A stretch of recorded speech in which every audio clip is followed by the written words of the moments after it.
الحمدللہ رب العالمین والصلاة والسلام علی سید الانبیاء والمرسلین، اما بعد سانگڑ سے ہمارے بھائی عبد المنان نے یہ سوال کیا تھا کہ سفر کتنے کلومیٹر سے شروع ہوگا اور کتنے دنوں تک ہوگا۔ اس حوالے سے رسول اللہ صلی اللہ علیہ وسلم کا فرمان صحیح مسلم میں کتاب و صلاۃ المسافرین میں موجود ہے۔ انس رضی اللہ تعالیٰ عنہ فرماتے ہیں کہ اللہ کے رسول صلی اللہ علیہ وسلم جب سفر پہ نکلتے تھے تو وہ سفر 3 امیال 3 میل کا ہوتا تھا، اور 3 فراسخ یا 3 فرسخ کا ہوتا تھا۔ صلی رکعتین، تو اللہ کے رسول 2 رکعت پڑھتے تھے۔ اس حدیث میں شعبہ رحمہ اللہ کو شک ہوا، لہٰذا انہوں نے 3 میل کا بھی لفظ استعمال کیا ہے، 3 فرسخ کا بھی استعمال کیا ہے۔ اب 3 جو فرسخ ہیں وہ تقریباً 12 میل بنتے ہیں۔ ان دونوں الفاظ سے شک کا جو ازالہ ہے وہ سنن ابی داؤد کی ایک حدیث سے ہو جاتا ہے۔ سنن ابی داؤد کتاب الصیام باب قدر مسیرت ما یفطر فی، حدیث نمبر 2413 میں صحابی دہیہ رضی اللہ تعالیٰ عنہ اپنے علاقے سے سفر کرتے ہیں، اور سفر کرنے کے بعد وہ جو سفر ہوتا ہے وہ صرف 3 میل کا سفر ہوتا ہے۔ رمضان کا مہینہ ہوتا ہے۔ 3 میل کا سفر کرنے کے بعد آپ نماز بھی قصر کرتے ہیں اور روزہ بھی چھوڑتے ہیں، پھر وہاں سے اپنے گھر واپس لوٹتے ہیں، اور ان لوگوں پر تعجب کا اظہار کرتے ہیں جو نبی صلی اللہ علیہ وسلم کی سنت سے اعراض کرنے والے ہوتے ہیں۔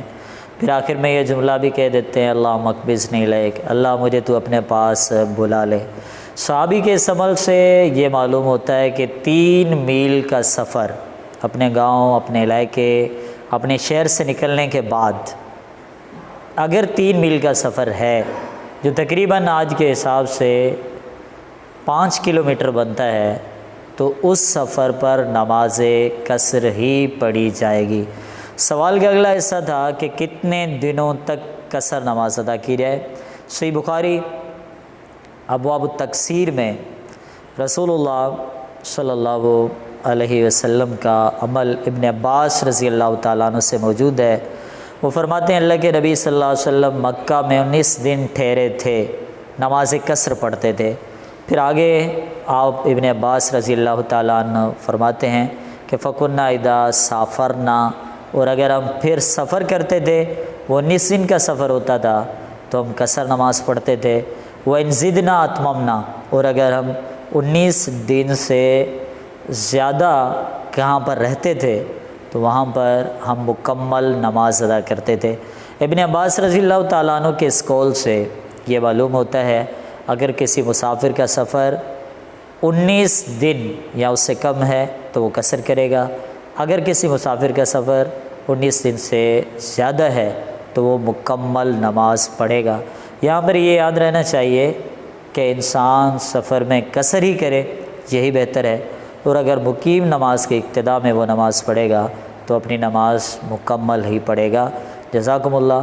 باقی جن دوستوں کے سوالات رہتے ہیں انشاءاللہ آئندہ ہم ان کا جواب پیش کریں گے۔ بارک اللہ لکم۔ چینل کو سبسکرائب کر دینا، ویڈیو اچھی لگی ہو تو لائک کر دینا، کچھ پوچھنا یا بتانا ہو تو کمنٹ کر دینا، اور اگر صدقہ جاریہ کا سوچ رہے ہو تو اس ویڈیو کو آگے ضرور شیئر کر دینا۔ اللہ پاک آپ کا سننا اور میرا سنانا دونوں قبول عطا فرمائے۔ جزاک اللہ خیر۔